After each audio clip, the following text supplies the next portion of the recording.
Hello, everybody. Welcome to the latest episode of Square Triangle. You thought you've seen The Last of Us from last week, but you ain't. Miraculously, we're covering a WWE event. Yeah. One of the last ones that's not in Saudi Arabia. Yeah, this is, I think, the last one for the year. Unless, because Saturday Night Main Event is next month for John Cena's, final match. So, yeah. It was a show of all time. It's I might be into getting a retrospective on John Cena. Not about the last. Well, show, probably gonna suck outside of that. I do plan to watch Saturday Night Main Event to see the final match and see if they actually nail it or it goes horribly wrong. All things considered. Surely Cena's doing the job, right? He's doing the job. It's just I'm wondering it's definitely going to be Gunther, right? We assumed that when this whole thing started, but I'm after this card, I'm they really just don't want Gunther to have the fucking title again, do they? He's just not. He had it for a whole year. Yeah, it's just so I guess he has to lose to Dom tonight to lose the title, and it's well, it's either that or he has LA Knight beat him and they don't want to put the title on LA Knight either. So it's I think it's one of those two, but I'm just this is a really weird place to drop the title on this card after 20 days.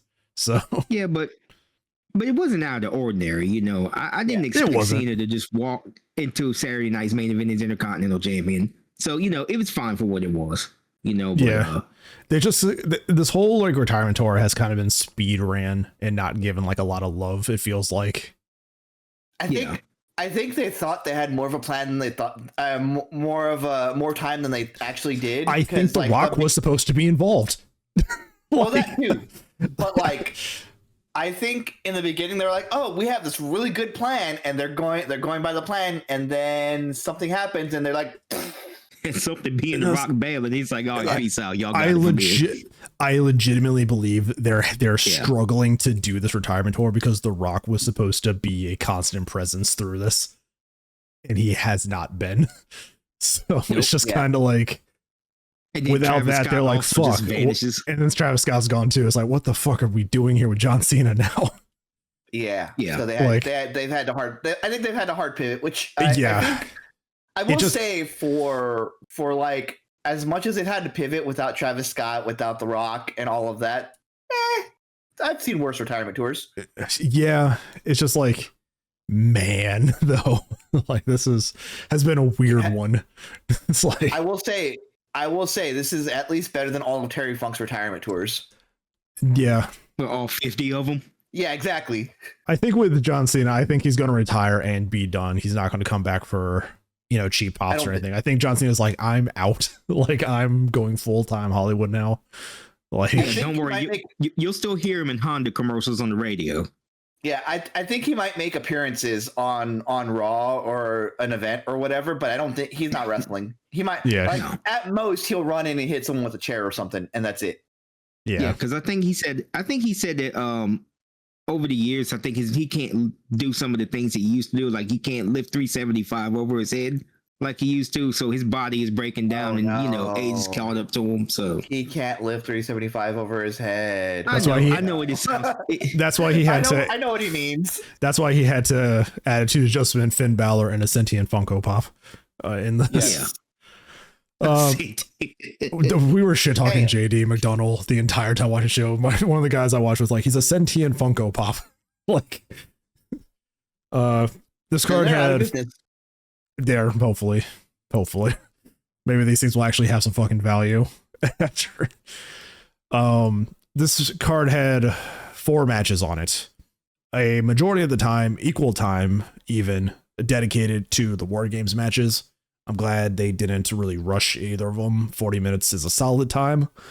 It just feels once everybody's in the ring, it only went for about 10 minutes. It was everybody's here. All right, 10 minutes, you're finished. And it's just kind of what a weird, 5-on-5 pacing. That's traditionally how Wargames matches have gone. Even, historically speaking, that's kind of how they went. Yeah. And like I thought they were rushing entrances when they started the match. Did you all notice that once the match started for this women's War Games match, they had the two women in and they had the countdown timer beginning like as soon as the bell rang. Yes. And then they took it away at like 2 minutes. And then 10 minutes went by before the next person entered the ring. That might have been a graphics error or something, you know. It was like the timer started and then it disappeared at like 2:30. And then it took another like 5 or 6 minutes for the next person to come in. And I was like, they just are like, they're just calling it by the shots backstage. They're like, all right, fuck the timers, just get somebody out there. The production truck said, nah, this ain't gonna work. Just cut it off. So this was so when we watched the men's match later, I didn't pay attention to the men's. That was just my observation during the women's match. Kind of did. Was that also the same thing? It kind of did it early, and then like as the last few people came in, they kind of hit like the solid 5-minute timer just to get everybody out there. But it was like the first like 2 or 3 people were like they weren't the 5-minute timer that they were counting down. They were somewhere around like 7 to 10 minutes before the next person showed up. It's very noticeable because you're watching it and it disappears and you're sitting there, you're like, where's the next person? Like they should be here by now. Right. I think it was a graphics error. It probably was. So we had Team Rhea. Yeah, so the teams here, Team Rhea, which is AJ Lee, Alexa Bliss, Charlotte Flair, Io Sky, and Rhea Ripley versus Team Asuka, Becky Lynch, Lash Legend, Nia Jax, and the Kabuki Warriors of Asuka and Kairi Sane. Rhea's team picks up the win. They immediately go into a screwy finish with Becky taking to Twitter in her very new Trumpian persona that she's doing, which is actually insufferable. I love it. She's claiming that she did not tap. And granted, the finish doesn't look like she did tap, but she is clearly still making like a tapping motion. So I get it. Nope. Is it lazy? Camera angle. Is it fucking lazy? Probably. No. This is definitely like. I think this is like this angle with or this like work with Becky Lynch is like what Republicans think, Democrats think, Trump says. Yeah, it's just, but like I think that's what it is. I don't know, man. It's just like well, you do a screwy finish here, and then you do a screwy finish in the other War Games match too. Yeah, like it feels like this is technically like the lazier of the two screwy finishes because they can play it off. Like the actual men's one had like a very good screwy finish. And I kind of dig the ending of the men's one because we all know it's Austin Theory. Like it's like that body shape, that height. It's like it's definitely Austin Theory. Well, the other thing about the women's match is there were some highlights in the match. Obviously, there were. Like, I do want to talk about the teams. Lash Legend. Yeah, I want to talk about the teams. Like Lash Legend is a good addition to this. She really got a chance to showcase herself as a powerhouse in this match, throwing people around pretty easily. AJ Lee just kind of feels like she's here because of the Becky Lynch feud. Like it's just kind of and vice versa with Becky Lynch. Also. They're like, hey, we just need person number 5, and we just don't know where to pull the other people from. That's what they've been doing in Survivor Series since before they made it War Games. Like that, that's kind of how I kind of miss the brand split Survivor Series matches, man. So I don't miss that. What I miss are the traditional elimination matches. Yeah, I do kind of miss those. I miss the effort they put into War Games and previous War Games pay-per-views. You know, because I don't know. It was just something about this. Huh? The NXT ones were fire. Yeah, they were incredible. And I'm just not sure I'm getting the same level of effort that the NXT War Games matches, put in. At least for this Survivor Series, because I feel like this is their weakest effort as far as both matches go.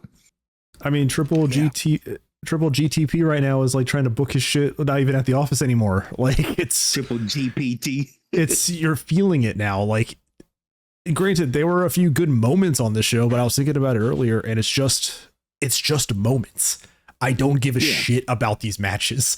There are things in the matches I remember, but I just don't give a shit about the matches or the feuds themselves. And I'm like, that just seems like to be the place where WWE is for me right now, where it's moments, and it's like, no, it should be the whole thing. Like, it almost feels like, AI is writing this shit, and I just wasn't feeling it, man. This was thrown together. There was almost like no story involved with anything other than AJ and Becky, and that's just kind of like in the beginning stages. Last Legend just got to the main roster. She's in there already, but I'm glad she got some time to show the audience who she really is, because that's great. I like Last Legend. That was like one of the few things I liked about this match. Then Asuka sprayed her in the face, and she was done for the rest of the night. I do want to see that program between Rhea Ripley and Lash Legend at some point, because I think that would tear the house down. They only I can't even remember this fucking match. They even like tease them like facing off. Yes. Okay. Because I could not remember like them actually going at it or anything. And I was like, that's the thing. It's like I can't remember this fucking match when I think about it. All I remember is Io throwing herself off the fucking thing again with the trash can, which we knew she was going to do. That is like the typical Io thing. I'll tell you what I do remember. Rhea's mask. Like that's really all I remember from this fucking match. Yeah, the Art the Clown mask. But I'll tell you what I do remember though. I remember this one spot in the match with Charlotte and had like Becky's foot. Supposedly had her foot up against the cage. They closed in and it's like God, it's so like Charlotte bad. rubbing Becky's face with her foot and she going It's like it's just like so bad. It was not meant to be zoomed in on, but they clearly put all like camera focus on it, and it just sold how badly it looked. Like there was the other cool spot. Production team botches. There was the other cool spot too of Io setting up for the trash can spot that she does, and Rhea lifting AJ on her shoulders to give her the trash can. That was a cute moment. And again, just one of those moments that I remember in this match, because it's like, okay, that's actually pretty cool. Like, yeah, that's kind of like half the problem I have with WWE right now. They book for moments. Okay, they set up everything for moments and things going viral. It's the moment of dopamine. It's the moment of dopamine. Yeah. It's like it's a steady like nothing, and then it's like, hey, look, jingle keys. Here's a thing that's happening, and then it goes back to like flatlining as a company, and then they're like, oh, here's more keys. It's like, yeah, and I don't think this feels dopamine, man. It's just like, here's a small hit. It makes me want. It makes me want more that they're not going to give us, and that's what's so frustrating about it. Like it's just the WWE give a shit about your creative. For people, the WWE books matches for people who scroll through TikTok all day. Yeah, and I'm kind of like, makes it even worse. I'm getting it to like accept it at that point, but it's just like it's so. I know I rag personally on the WWE roster, but it's mostly because of roster size. Like you don't have a lot of people to constantly keep things fresh, but like you have good talent. And I think about who wasn't on this show, and I'm like, what are we doing here? Like what the fuck are we actually doing here? You guys had like, what time did I leave? I left my friend's house at like 10:30. The show started, and we had 3.5 hours.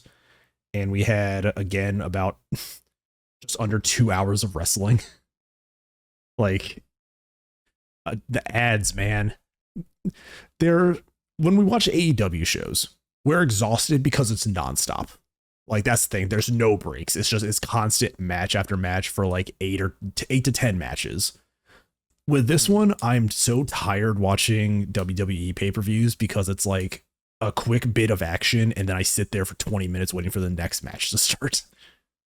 And it's just, it's dull. Like, because like imagine going to a movie, right? And, you're sitting through previews for the first 20 minutes like you always do. But then, you get to like 10, 20 minutes into the movie, and then they start airing like 20 more minutes of previews. Yeah. Mid-movie.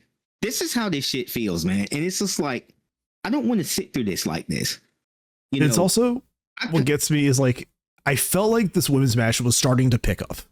You had the Io spot, you had everybody starting to get their action and everything. And it felt like we were hitting this like nice little crescendo to like a big thing. And then these matches just end.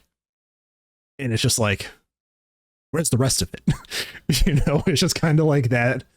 It's just kind of like that feeling. It's like, where's the rest of you? But this match ends AJ Lee having Becky tap out. They do the screwy finish of Becky claiming she didn't tap out. They'd followed up on Monday, I believe, where for some reason, apparently also every one of the top women in the division are now going for the tag titles. So what's Stephanie Vaquer doing at this point? Holding the title for a long time. Wrestling Nikki Bella on this pay-per-view. And before we get into the next match, I need a sec. Sure. All right, we're back. Yes. So, any other thoughts on the women's war game match? I thought it was like, I guess. So, like we said with AEW, I tend to come off as more strict or more of a hard ass because of like, we know the wrestling's going to be good, right? Mm-hmm. So we're looking at it from like a top-down perspective of like, why was this booked this way? Why was it written this way? What was the creative behind this? Yeah. I can't in good faith do that with WWE yet because I don't know what the fucking reason for this was. Like, and not only that, every time we try to like get an answer out of Triple GPT, like all we hear is, well, wait to see the story we've got. And Mr. Hunter, I've been waiting for the last, year, 5 years. When I need something.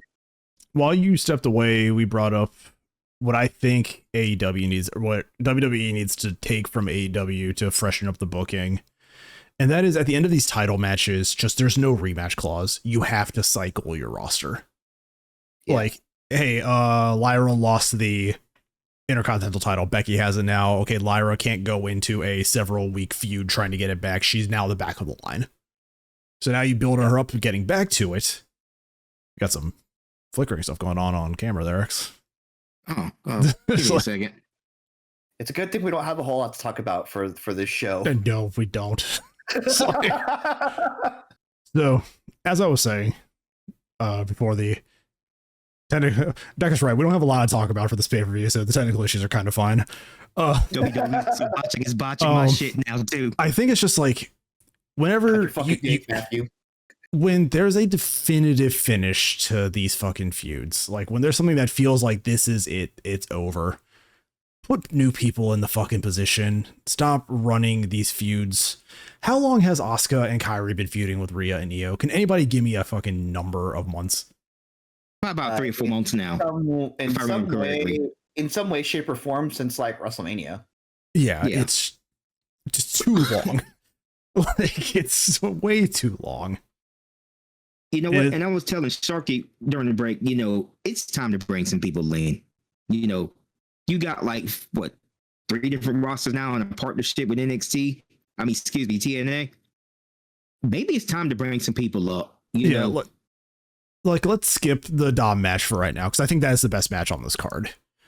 All things considered. It's the best for last. Got it. It's not great, but it's still the best match in terms of how entertained I was.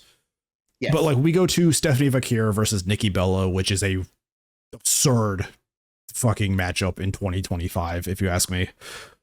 But it's just like, why Nikki when you have women like Julia and Jordan Grace and like the AAA roster? Like, just if you want to give her a small feud, which this is definitely not going to be, I can imagine this definitely carries to fucking Mania or some shit. Yeah. Like, just give her like short feuds to build up her talents as champion. But I don't want to see her feud with Nikki Bella for 6 months. It's like, come on, man. Because like, to me, this was just a whole lot of nothing, man. This match was I like Stephanie. Stephanie's good. This match was bad. Like, for real, man. Because it's look, this is nothing against Stephanie Vaquer. Okay, she is an incredible talent. She wouldn't be in WWE in the position if she's in right now if she wasn't a workhorse. But even she can't carry Nikki Bella to a match like this. Like, this was just not it. Do you guys? It was a whole lot of nothing. You guys want to hear my tinfoil hat? Sure. Go ahead. Stephanie Vaquer. Well, let's start with the people who weren't on the show. So Julia, Jordan Grace, and all these other talents. Ray Phoenix. I believe he's actually injured right now. So up. Oh no, it was Penta's injured. Penta's injured. Which means Ray Phoenix has nothing to do for the next several weeks. Yes. Well, he had a tournament and now he doesn't. Ray Phoenix, so on and so forth and so forth. My tinfoil hat is that they are hired to get an exclusivity clause around them and to make sure that they are not on the other shows, not necessarily to be showcased on TV. I fucking guess. And we saw today that TNA has had a TV partnership now with AMC. Hey, we might see people on TNA. A weird channel to put it on, I guess, but it works. Historically, horror has been used in, or the horror shows, or whatever the fuck AMC does nowadays. So I don't watch it. It was mostly Walking Dead for like a decade. Yeah, it was. Historically, those types of like brutal shows get wrestling shows. Yeah. If you think of the USA Network that got like what was it? CSI New York or whatever. Yeah. So they got a TV deal now, which a lot of the stars are hoping that boosts, creatives fucking effort for this. And it's like, okay, maybe that's why they took the belt off Mike Santana. They're going to put it back on him for the TV premiere, kind of deal. But it's just like, if you're going to put it on TV where you have this roster that now works with WWE, why not showcase them on some of your bigger cards? So when the TV deal comes around, they can all go over there. They also moved a bunch of people who were TNA champions who were in the WWE. They moved them off of those people and put them on TNA stars. Yeah, and like, so they have some stuff, but like they just signed Joe Hendry to WWE, and I'm like, man, he could have been on the TNA show. It's like, there's all this stuff. So I feel like you guys took a lot of their star power before the TV deal finished. I don't know if that's intentional or not. Like, if I had to guess, it probably was intentional because they wanted Jordan Grace and Joe Hendry, and they got them both now. So yeah, as far as they're concerned, this deal has worked. Yeah, on their end. So, I mean, 12 minutes, Stephanie retains. I mean, in no world do I ever think they're dumb enough to take it off of her right now versus Nikki Bella. Like, well, I don't really buy Nikki Bella as like a heel. Like, I barely bought it when she was with Brie, and now she's not. So, like, I definitely don't buy it now. But like, the whole feud of this, I think, happened in 3 weeks, roughly, because she came back on November 10th. Bella attacked her, turning heel. Or they formed in September. They formed an alliance, and then she came back on November 10th to attack her. She then attacked her during her entrance the next week, saying she didn't come here to be a sidekick, which would make sense if they actually had a story going along with it. It just seems like to be a weird claim to make. And then they got challenged to a match, which was this match right here. And it gave us 12 minutes of Stephanie trying to save a match. So attempting to save a match. It was whatever. Wow. But yeah, like we all said, they weren't going to. It wasn't great. Stephanie retains. I mean, that's the only real finish they could have gone here with. Yeah. What a weird fucking matchup for this card. I mean, in all honesty, that could have just been, a Monday Night Raw main event. Yeah. And or maybe not even a Monday Night Raw main event, maybe like a couple matches before that, because this just did not add anything to this pay-per-view at all. It didn't. So we've had like a passable women's Wargames match. We had a subpar Stephanie Vecchiar match. The men's Wargame match wasn't bad, but it definitely was like, it was definitely just like a bunch of new guys trying to go at the pace of a bunch of older washed guys, and it didn't help. It was weird. I would give the Usos like 5-10 more years before calling them washed. But yes, I was meaning Punk and fucking Lesnar. Like, let's sure. So this is the vision. The sign of the night came out around here. Brock's got a weird case. Why is he around? Can we also mention that at the beginning of the show, they're like, there won't be in shark cages this match, and it's like WWE is doing everything they can to not put Brock behind bars. Like, that is. I mean, and it's just like, I saw that on Twitter. I was like, man. It's like, man. So yeah, nobody's in shark cages at the top of the ramp. The order was apparently being decided as the match went on, because there was like a creative power being thrown around of whose order would be what. So it's a bizarre thing to hear. I don't buy that it was like, you know, as bad as the sheets make it out to be. Like, I don't think it's nearly that bad, but like, even to have disagreements, you know, the day of is probably a little something. This is definitely like Lesnar and Roman deciding, like, I'm going to be last. Yeah, like, it's what it feels like to me, at least. I think it came down to those two, because they have the weird face off too at the when Roman's entrance is going on. Which, if Wargames had started, Brock completely threw that match for his team by leaving the cell. So, thank God they stipulated. The guys, all of them have to be in the ring before the match officially starts. And I was like, good, because I think Lesnar would have just thrown this match for everybody, and they can't really defend that if it's a mistake. So we have the two bronze, Logan Paul, Drew McIntyre, and Brock Lesnar. They're a pretty standard heel team in modern WWE. And then we have Punk, Cody Rhodes, the Usos, and Roman. Still not 100% on board the Usos and Roman helping each other after everything, but like, I kind of get it. WWE doesn't think about it that much. We've had that. You just said we can't have storylines go on for that long. This is what happens when they don't go on for that long. They change alliances. This match is stopped midpoint, so Jay can do his entrance merchant act. Yep. It's just like the match completely stops for him to get the crowd involved. CM Punk plays with the chair too. That was entertaining. Yeah.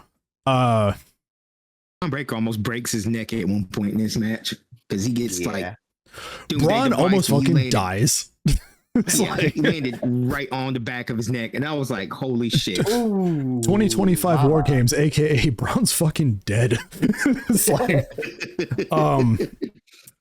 the people are arguing of like what happened, and it's like, you can't have a man that big do that spot, and it's like, no, you also kind of need Cody to push his legs to give him a full rotation. They just kind of let Braun drop off his shoulders.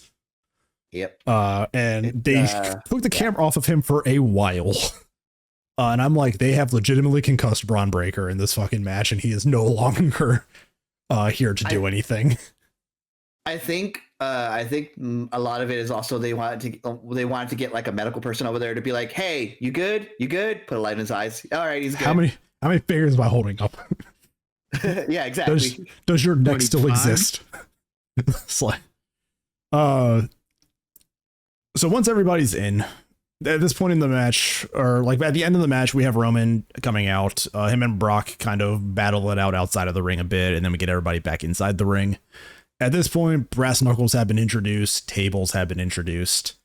It's turning into your usual war game match.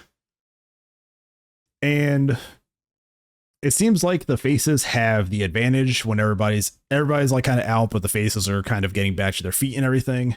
As we have Masked Man TM, one of WWE's favorite wrestlers, enter the ring, hit a shitty super kick on CM Punk. If it is Austin Theory, man, you got to work on that a little bit.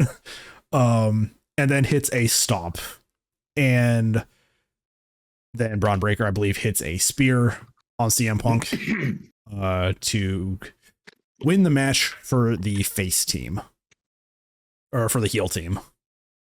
And interesting finish. I think the reveal was supposed to happen on Monday, but they forgot about it. So no, it didn't. I don't think. No, it wasn't supposed to happen on Monday. They're just trying to drag it out as like some Scooby Doo mystery. I want people who done it. I want people to know that at the time of recording this, if WWE edits their own Wikipedia pages, they have spoiled it for us, because the last sentence in the little introduction paragraph before the production section, the event also saw the returns of Liv Morgan and Austin Theory. That's really funny. That is currently on the Wikipedia page. I am looking at it right now. So if this is WWE personnel editing this, yes, it is Austin Theory.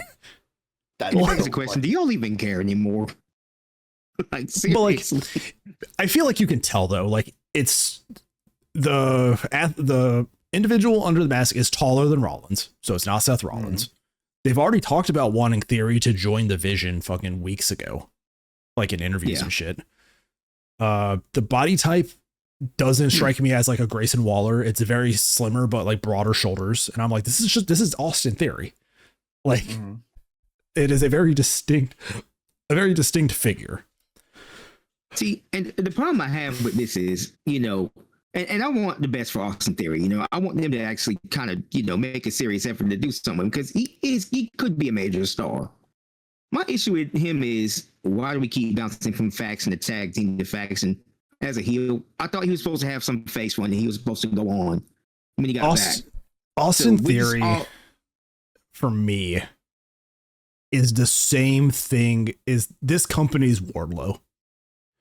They put him into something, he gets injured. They try to come back as a face or a heel, he gets injured. And it's just like, they just don't know what to do with him, because they're like, how long are you going to be here, buddy?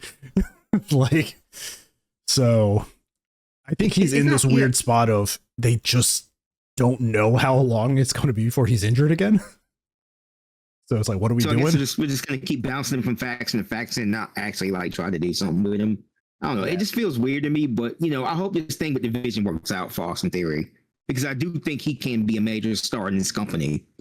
You know, given a few tweaks here and there.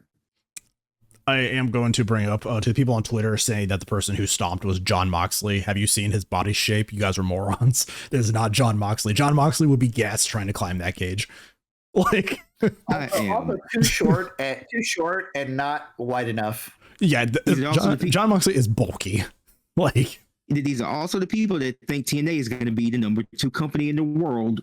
You know, like there's not other wrestling promotions out there that are better than it right now, but you know, that's a conversation for another day. Yeah. So the finish for this, like, it definitely is like, hey, look, who's this new guy helping the Vision? It's like, well, it's Austin Theory. So let's just get on with that. But now it brought up on yesterday's Raw, Breaker cutting a promo on Punk and saying he's going to win the title. And at this point, yeah, just put the title on Braun. You know, yeah, I'm with it. I'm with it, honestly. Just Mania, the Rumble, whatever you want to do, just put the title on Braun. Just fucking pull the trigger. Now you need something injected into your fucking company at this moment. My question is, if he does carry the title in the Mania, who is he going to who's going to challenge him? Who wins the Rumble this year is what I'm asking. But who the hell knows at this point? Because I don't know. I think like you put it, your next big pay-per-view, not Saturday Night Main Event, but your next big pay-per-view, you just have Braun fucking kill Punk. You just get the title off of him like it's a show of dominance. Yeah. Like Punk cannot go against this genetic freak. And then it's like, hey, look, who am I going to wrestle, you know, at Mania and everything? And then you just pull the trigger and you put Joe Hendry as the Rumble winner. Like you just start going for it, you know? It's like I don't know. I think they've missed the boat on Joe Hendry a little bit. I think they did too. I think making him as popular as he was, putting him in NXT. I think I got ultra popular Mania. His Mania match with Orton, even though he lost, was so like white hot popular. They do that. They didn't want to take the risk with him being in TNA. But they did that. You know, he was in TNA, but he kept showing up on NXT. Yeah, like, but like the Deca's point, even before that, though, you know, they waited so long to put the TNA title on him. Even the company didn't want to put a fucking title on him. Yeah, they missed the boat back then too, you know. So it took them a while to get Joe Hendrick to this point. But I think you're right. I think it may be a little too late. Yeah. I think they can. I think they certainly have the capability of building him back up, but like, where? Wow. That's the thing. It's like WWE lets things go on too long when it comes to feuds or title chases, you know, stuff like that. It's like by the time it's done, it's like, fuck, I feel like we missed the boat on a bunch of people because we could have just been using them. And just, it's, I don't know. It's just a weird, the creative department right now in WWE, I think, is its weakest point as a company right now. Oh, for sure. Like I said, I can't even in good conscience try to like reverse engineer where the booking decisions are coming from. It's coming from Grok. That's where it's coming from. They're coming from fucking Chat GPT. Triple H is like, I can just do this shit in like 5 minutes now. He throws the printed out prompt at the fucking creative team, make it work, leaves. Like, look, I'm just saying, lay off the Grok and get the pen and paper back out and start writing some good shit. You know what I'm saying? I don't even like the people that he has in his creative team, but like they're better than Grok and ChatGPT. Yeah. Road Dogg's just developing a drinking problem backstage at this point. Again. Jason Jordan's like, man. It's like, Jason Jordan's just in the back with the wrestlers like, hey guys, remember when I was Kurt Angle's son? I don't know. I want to be a fly. I want to be a fly on the wall, and it's just like, you know, the meme of like the guy drinking like head in his hands. Like, I feel like that's just the creative department right now. Whenever Triple H opens his mouth for what he wants done that night, like, there was at least one passable moment on this card, and that is John Cena doing the job for Dominic Mysterio. John Cena put 5 people over in his losing match to Dominic Mysterio. Yes. And that's just the power of what happens when you have an established star that does that. So is Dominic Mysterio for John Cena for the IC title, by the way. Yes. So yeah, we have John Cena. There's a ref bump, which starts the shenanigans. Finn Balor and JD McDonald show up, easily taken out by John Cena. Yeah, almost comedically fast, if you ask me. Oh, and before that, like Dom, he faked like a shoulder injury because he landed wrong on a Hurricane, and then I think that got Roxanne and Raquel Rodriguez involved. So, and they both hit their finishes on John also. That had been big for them, by the way. Yeah, so John Cena is putting over Raquel and Roxanne because while the ref is distracted, both of them hit finishers on Cena. Roxanne gets to sunset flip John Cena, which is a wild statement. It's giving WWE 2K25. As soon as Dominic Mysterio jumps up and goes for the pin, the ref stops him. Actual good ref storytelling here. It's like, man, you were like bullshitting me, and then I turn around and Cena's on the ground and he ejects the 2 women. Yep. At which point later in the match, Finn and JD show up. They eat the double AA. Really cool visual on that. And then we get the return of Liv Morgan. Crowd goes crazy. I'm kind of hyped. I like seeing Liv back. She's great. I miss Liv. Turns on Dom, seemingly. Before jumping into Cena's arms. There was the photo taken from the other side of the hard cam where John just gives a thumbs up to the camera as he's like holding Liv Morgan. And I was like, granted, I would too. And my favorite shot is the other side of that where Cena's like thumbs upping, the other side of that where Liv Morgan gets like the crazy eyes. Liv Morgan is very smiley, hugging Cena, and then goes like straight crazy eyes. Hops down. Low blows Cena. Sets him as up for well. That sets him up for the 619. Dominic hits it. It's a nice little swerve here. Actually, a well executed one too. Mm-hmm. All things considered with Liv, and you know how Dom's been acting with the other women of the Judgment Day. And he picks up the win, and he is back with the IC title. John Cena takes the pin, puts over the younger talent as older wrestlers should. Yes. And an actually very entertaining match. Yes. This is for sure the match of the night. I was getting Super Cena vibes. I was getting Super Cena vibes again, though, when Finn and JD jumped him. I was like, oh, he's going to beat the entire Judgment Day. That's always a risk you run with John Cena, but that's just, again, that is just the how well booked and how, like, even in losses, how well booked and how maintained and how protected he has been over the last 30 years. It feels like the last 20 fucking 20. It's 20. But there was also a thing on retrospect, as Liv's coming down on her pants. I thought it was a fucking Sin Cara mask. It is actually a Dom Mysterio mask on her pant legs.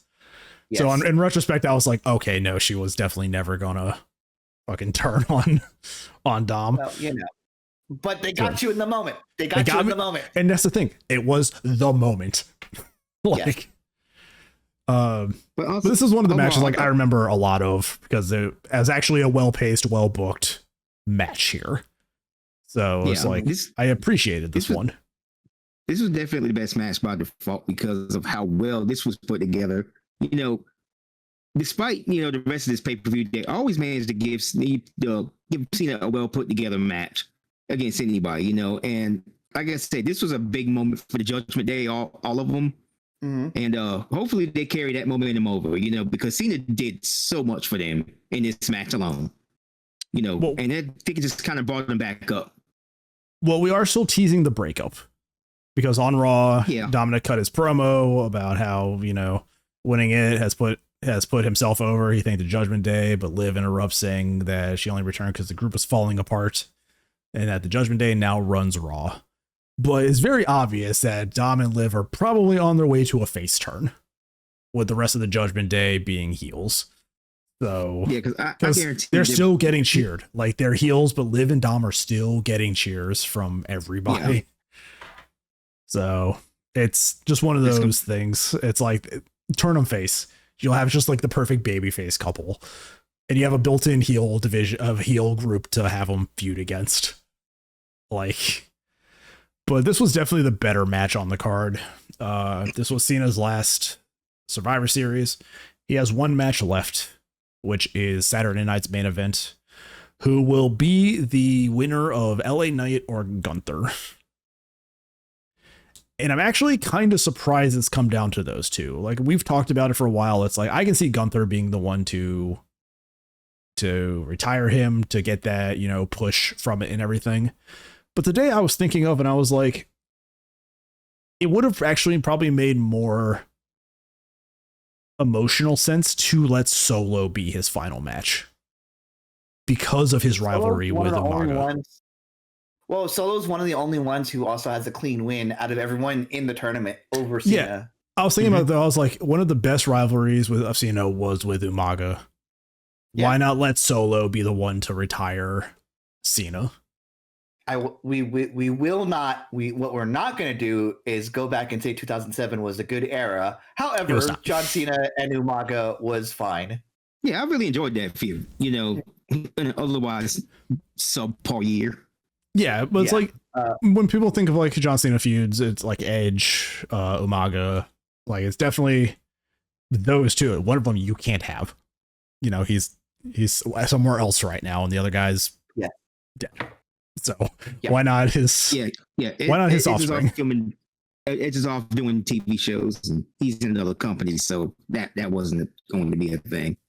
I feel like it would have just been a nice like full circle thing to let's let Solo, for whatever you think about him, have this moment of retiring, John Cena. Yeah, but it's probably, and the part of me that it understands, like, you want to push a monster, it's Gunther.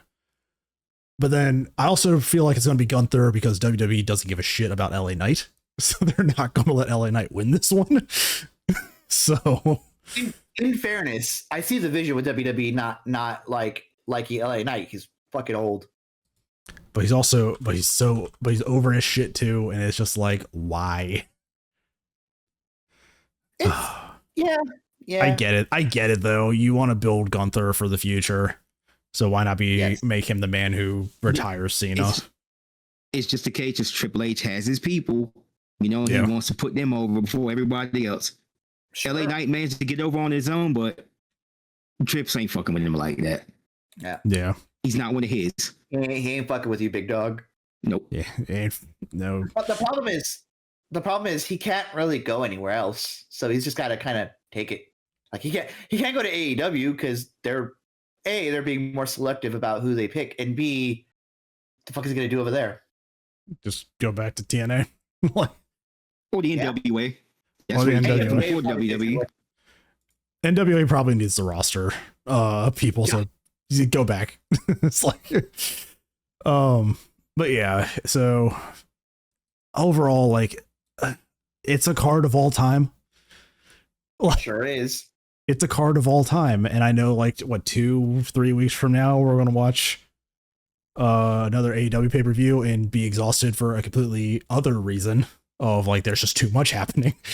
It's like so we have we do want to do the John Cena retrospective, honestly. So I'm gonna end up watching Saturday night's main event. So I'm gonna be watching Saturday night's main event. But I kind of want to do it though. Because that would talk about John Cena, because growing up, I watched WCW a lot, and then when that died, I went to WWE, and this was around the time that John Cena arrived. So like I sat through like all the dog shit of 2000 to 2004. I was there for Eugene. I was there for Muhammad Hassan. Like we were there for everything. So like John Cena kind of has a place in like the younger me, like wrestling heart, but he's also like he's one of the guys who has been around for so long. Like the guy, I mean, like he's been around for a long time, and you think of people who are like Sting who have been around for longer and have just retired. It's just like this generation that we grew up with is now leaving, like actually like hanging it up now, instead of making it like, I'm going to try to come back like Ric Flair, who keeps trying to wrestle, but please stop, Rick, you're going to die. It's like, no, Rick, keep going. You're doing great. Yeah, I was trying to be nice about it. It's like, so like, this is part of like a generation that is leaving, and it'd be nice. And he's one of the booking decisions around him have been hit or miss, but he has been one of the guys who hasn't had like a lot of baggage around him either. So we are losing Cena and Tanahashi this year. We're losing AJ Styles next year. Yeah. We lost Sting. We lost Sting retired earlier this year. Edge and Christian are probably a few years from their way out. It's why crazy. Is Jericho still there? WWE, dude. Oh, I want to point this out. Booker T made the comment of like AEW's a retirement home now for like WWE wrestlers, and I was like, okay, first of all, that's a stupid take. And then the article that came out the following day was WWE is offering Jericho a retirement tour. And I'm like, amazing. You can't write that better. It's like, man, Booker, you just have awful timing with your takes. That's just one of the most incredible self-owns you can ever get. But I'm also I'm like, Booker, WWE is the retirement home. You're saying this as somebody who has worked for TNA at the time where everybody tried to go to TNA just to make some easy money. Yeah. Like, yep. There was a whole group surrounding that. I still remember that too. Yeah, so it's just kind of like, dude, TNA gets a lot of shit for its like 2000s era where they brought in all the ex-WCW guys. But like some of the shit, sometimes they don't get enough, but there are the clips too where it's like the Joker, Sting, and Hogan feud. Like some of the backstage like shit with like Flair and Hogan is actually really fucking funny. And it's just like, God damn it, dude. The problem is it was funny. It's funny in retrospect. It's funny awful in time. Yeah, because like going through that live, oh man, it was a fucking nightmare to watch because like, the clip was just so piss poorly done. Yeah, and this is also back when they were doing like weekly pay-per-views instead of actually having a show. So it's like the booking was lightning speed for a lot of shit. But like the clip popped up on my Twitter a few days ago of the Ric Flair going backstage and Hogan's like destroying the office, and it's like, calm down, Hogan, what's going on? It's like, Sting, I can't have to get past Sting. He's like, I'll go find him, and it's like Hogan just like tearing apart an office, and Ric Flair's just like so unbothered by it. And I was just watching, I was like, God damn it, why is this actually funny? Yeah, there was there was a period over 20 years ago. There was a period where TNA was in WCW 2000 mode. Yes. But then you have like Joker Sting, which I think is actually like a pretty funny character for Sting to play at times. He only brought back once in AEW too, which so I think he knew was like, I'm not going to overdo this. But yeah, so we're losing some legends. WWE seems to be losing the plot. So yeah, it's just kind of like a weird time right now when it comes to these pay-per-views. I was telling X, it's just like, man, I just can't be bothered half the time watching these. Like I have to think about it in retrospect. Because like trying to watch, it's the TNA thing. It's like I'm watching it and I'm like, God damn it. But I'm like thinking about it, I'm like, it's good at times. Like it's just getting. I mean, it has moments. It's not without its flashes. It's not without its flashes of brilliance. It's just there's not enough flashes of brilliance to keep me interested. You know, and if I have to, need a couple cups of coffee to stay awake and watch this, I don't think it's just worth the effort. Because they're not putting any effort to make this entertaining at all. If you are watching this, if you are watching this on YouTube, though, you have noticed the thumbnail is once again the Io Sky trash can bit. That's it's a good bit. It's one of the funnier moments. It's like it's just one of those moments again. But yeah, I got nothing left to say about this pay-per-view. Yeah, I'm all done. Yeah, well, one final thing, I just think Survivor Series encapsulates the sad state of WWE in 2025.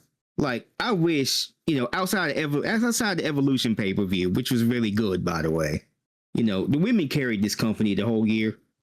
And I really, really need them in 2026 to kind of pick it back up, because yes, it is still the biggest company in the world. It still draws fans worldwide. It still packs out shows. But you got to put in effort to make us stick around. Raw and SmackDown's ratings over this last year have dropped dramatically, which means people are tuning out in droves. If they don't get this right soon, I don't know what happens in WWE in the future. But I guess we're just going to have to wait and see, Yeah. Yeah. It's like, it's definitely a thing. It's like, I think they're like, oh, we have all the TKO money. I think it's just like complacency now. It's like, people are going to watch us. We're too big to fail. Yeah. It's like, no, you're not. You are not too big to fail, WWE. You guys have a good safety net, but you are not, you could lose the whole critical, side of your fan base. And at that point, what do you really have anymore? Besides the people who are just watching to see things, or people watching on Twitter or, TikTok or anything like that. Mm-hmm. Just like, I don't know what happens when people start realizing like, what the fuck am I doing? Like, yeah.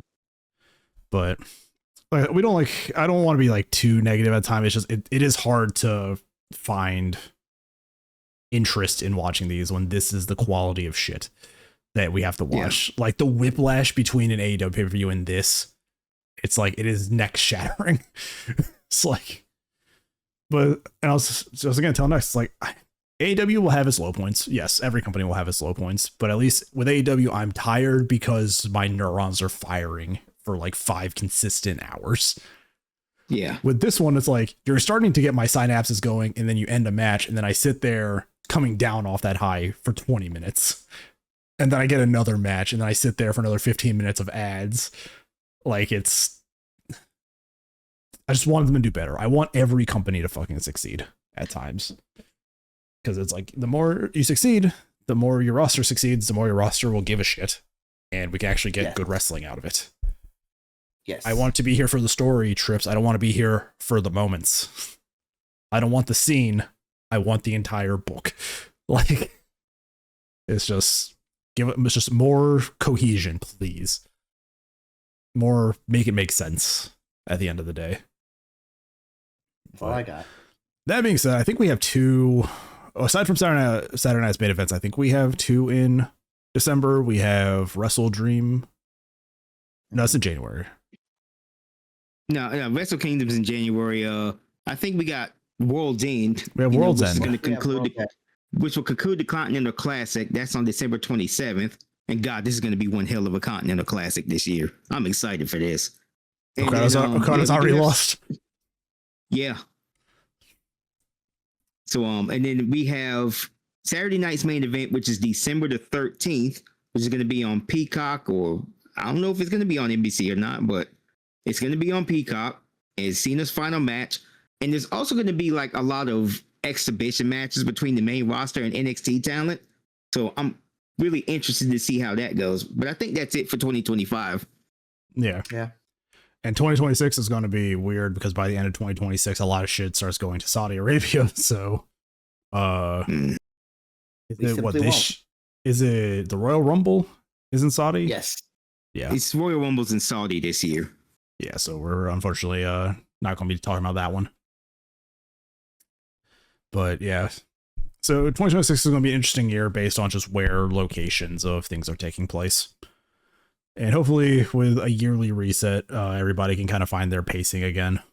WWE needs to take a very long look in the mirror and just kind of figure out what they want to do from this point on.